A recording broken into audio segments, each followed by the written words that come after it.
அவர் உயிராக இருந்த 50 ஆண்டுகளை ஆங்கிலேயன் அவரை நிம்மதியாக வாழ விட்டதில்லை. அன்று ஆட்சியாளராக இருந்து அவர்களுக்கு பிறகு இருந்த சுதந்திரம் கிடைத்த பிறகு இருந்த காங்கிரஸ்காரர்களும் அவர் நிம்மதியாக இருக்கவில்லை. 11 ஆண்டுகள் அவர் சிறையில் இருந்தார் என்று 30 ஆண்டுகளாக தொடர்ந்து சொல்லிக் கொண்ட வைகோ சொல்லுகின்றார். நான் சொல்ல, வைகோ சொல்லுகின்றார், 11 ஆண்டுகளாக சிறைக்கு சென்ற உத்தம தலைவர் பசுமன் முத்துராமலிங்க தேவர் பத்திரமாத்து தங்கம் என்று வைகோ சொல்லுகின்றார். அப்படிப்பட்ட உத்தம தலைவர் என்ன தவறு செய்தார்? அல்லது நாங்கள் தான் என்ன தவறு செய்து விட்டோம்? இந்த ஸ்ரீதர வாண்டியார் என்ன தவறு செய்து விட்டான்? இந்த தேசத்தினுடைய சட்டத்தை தலைவணங்கக்கூடியவன். அதனால்தான் நீதியரசரை அழைத்து வந்து இந்த நூல் வெளியிடுற விழாவை நடத்துகின்றேன். நான் சட்டத்துக்கு தலைவணங்கக்கூடியவன், என்றும் நம் நாட்டை நேசிக்கக்கூடியவன், இந்த நாட்டில் இருக்க அத்தனை சட்டத்தை நிறைவேற்றக்கூடியவன் தான், மதிக்கக்கூடியவன் தான், மதிப்பவன் தான். ஆனால் என்ன காரணம் என்று எங்களுக்கு தெரியாமலே எங்களுடைய தெய்வீக திருமணைக்கு அஞ்சலி செலுத்தக்கூடாது என்று மறுப்பதற்கு காரணம் என்ன? என்ன தவறு செய்து விட்டோம்? தேவரையா தான் என்ன தவறு செய்து விட்டார்?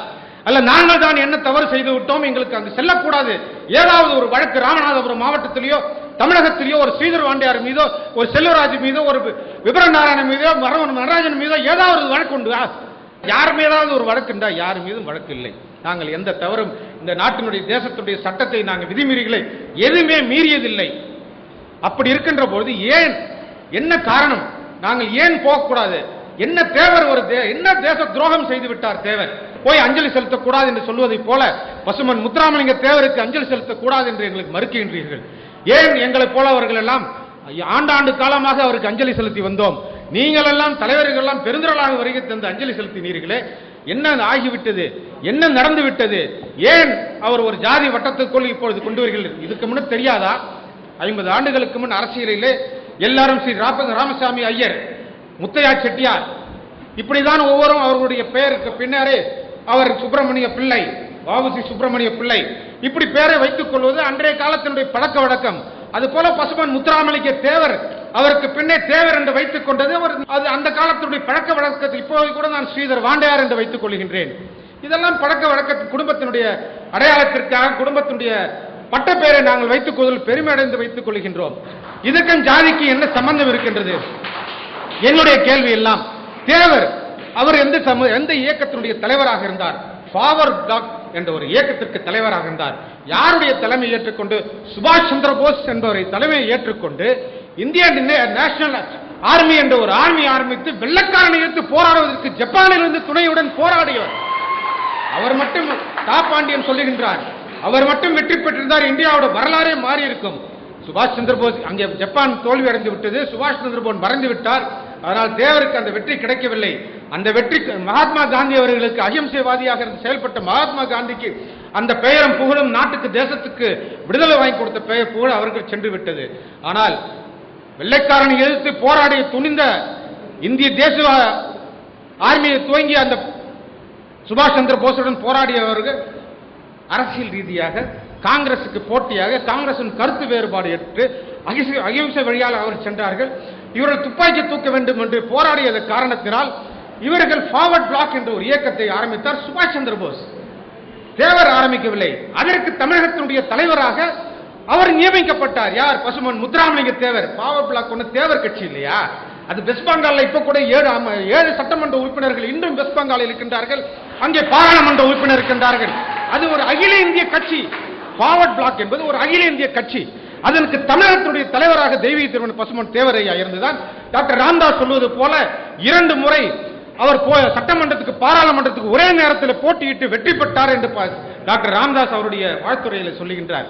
உடல் நோய்வாய்ப்பட்டு 3வது முறை அவர் தொகுதிக்கே செல்லாமல் 63 மீண்டும் பாராளுமன்றத்தில் வெற்றி பெற்ற ஒரே தலைவர் பசுமன் தெய்வீக திருமண முத்துராமலிங்க தேவர் என்று நான் சொல்லல, டாக்டர் ராமதாஸ் சொல்றார். எல்லா சமுதாயத்தினரும் சொல்லுகின்றார்கள், எல்லோரும் அவர் சிறந்த தலைவர் என்று சொல்லுகின்றார்கள். என்ன நடந்துச்சு? என்ன நாங்க செஞ்சோம்? எங்களுக்கே புரியல. 1 மாசம் தூக்கம் வரல. ஏன்னா பசுமனுக்கு போக முடியலையேங்கிறாங்க. ஏன் போகக்கூடாது? ஜாதிய தலைவருங்கிறாங்க. இத்தனை நாள் நீங்கள் எல்லாம் ஒரு ஜாதிய தலைவர் என்று நீங்கள் இப்பொழுது நினைப்பீர்களானால், அரசு அப்படி ஒரு முடிவுக்கு வறுமையானால், அப்ப ஏன் நீங்களாம் வந்தீங்க? ஏன் அங்க அரசு விழா நடத்துறீங்க? ஏன் முதலமைச்சர்கள் அங்க வராங்க? ஏன் மத்திய மாநில அமைச்சர்கள் இத்தனை ஆண்டுகள் வந்து அங்க அஞ்சலி செலுத்தினார்கள்? அப்ப ஒரு போலியா? இவர்கள் போல தலைவர்களை நாம் இனிமேல் நம்பக்கூடாதா? இவர்கள் இன்று ஒன்று சொல்வார்கள், நாளை ஒன்று சொல்வார்களா? தேவர் என்று தேசிய தலைவர் என்று சொல்வார்கள், நாளை ஜாதி தலைவர் என்று சொன்னால் இவர்கள் சொல்லுவதையெல்லாம் நாம் ஏற்றுக்கொண்டு இருக்க முடியுமா? சொல்லுங்கள். அதனால தான் நான் எழுதினேன், இந்த தொகுப்பு வழங்கினேன். இத்தனை தலைவர்களும் சொல்லி தானே நாங்கள் உங்களுடைய வாழ்த்துறையை நம்பி நீங்கள் சொன்ன கருத்துக்களை நம்பி என்ன சொன்னீங்க? தேசிய தலைவர், சுதந்திர போராட்ட தியாகி சொல்றாரு. நம்ம நீதியரசர் இங்கிலீஷ்ல அருமையா படிச்சாங்க. நம்ம மன்மோகன் சிங் யாரு? இன்றைய பிரதமர், இந்தியாவுடைய பிரதமர் சொல்றார், திரு Muthuramalinga Thevar was a product of a freedom movement deeply influenced by Mahatma Gandhi. He strove to promote prohibition and popularize Khadiங்கிறார். His commitment to eradicate untouchability was best demonstrated when he led a movement to secure access for Dalits to the Meenakshi temple in Madurai. It was a historic moment which was a landmark in our quest for establishing equality. சமத்துவத்துக்கு இதை விட ஒரு எடுத்துக்காட்டு இன்னைக்கு பிரதமரா இருக்காரு.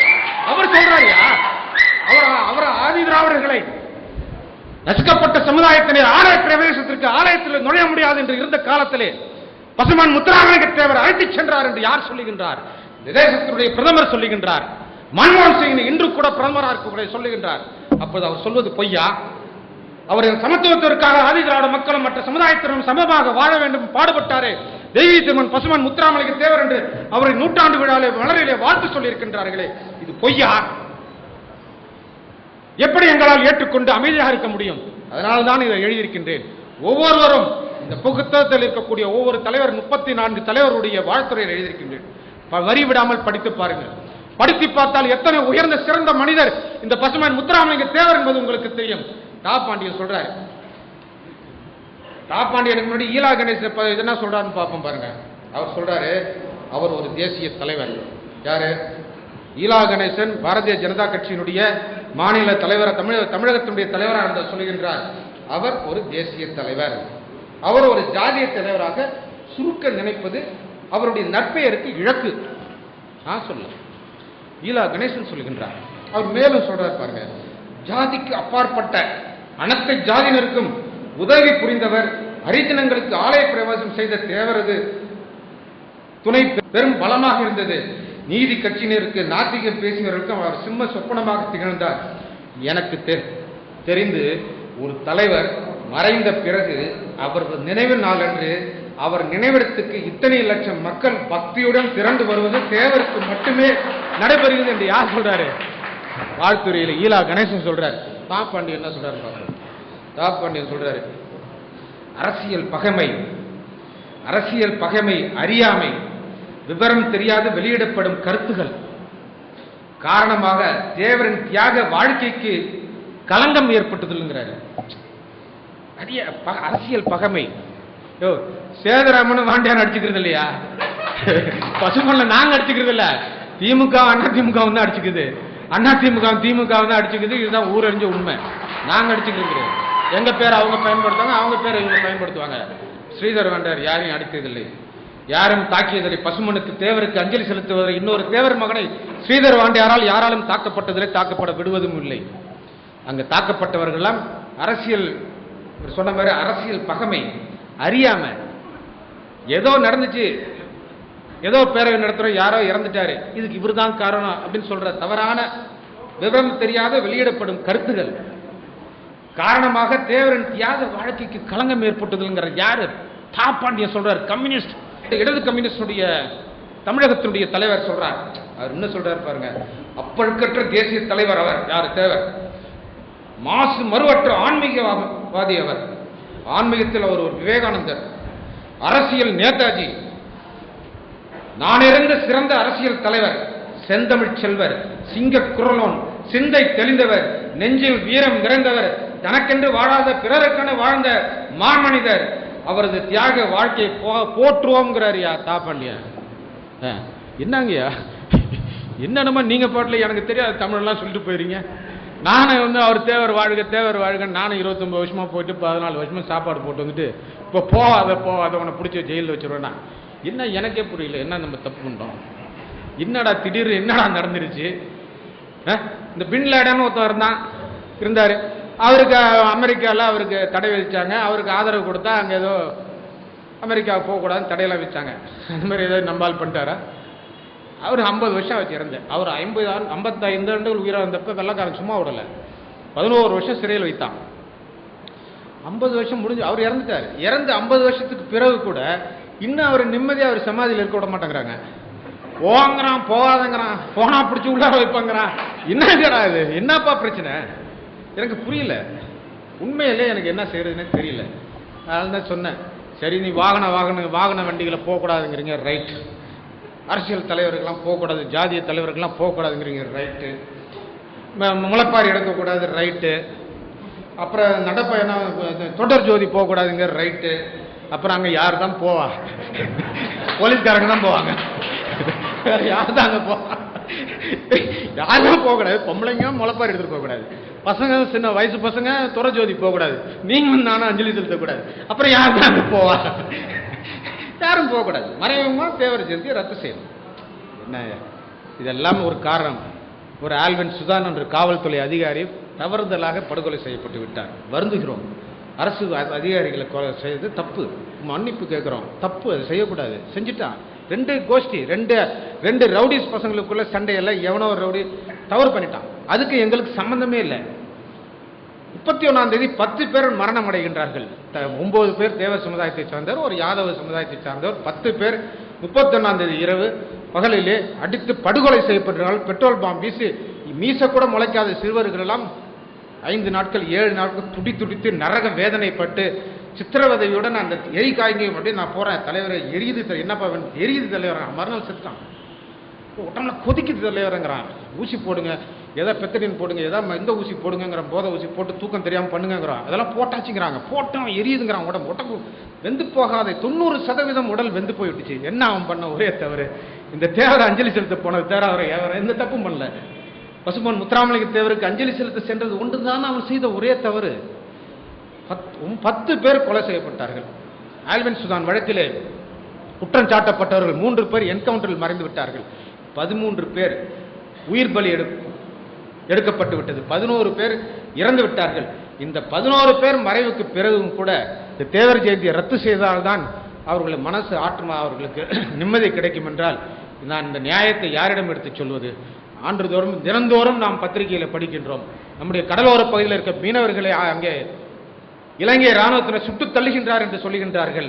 அதே ராஜபாக்சா இங்கே வருகை தந்தால், திருப்பதிக்கு வந்தால் ராஜ மரியாதையுடன் அவரை வரவேற்று செல்லுகின்றார்கள்.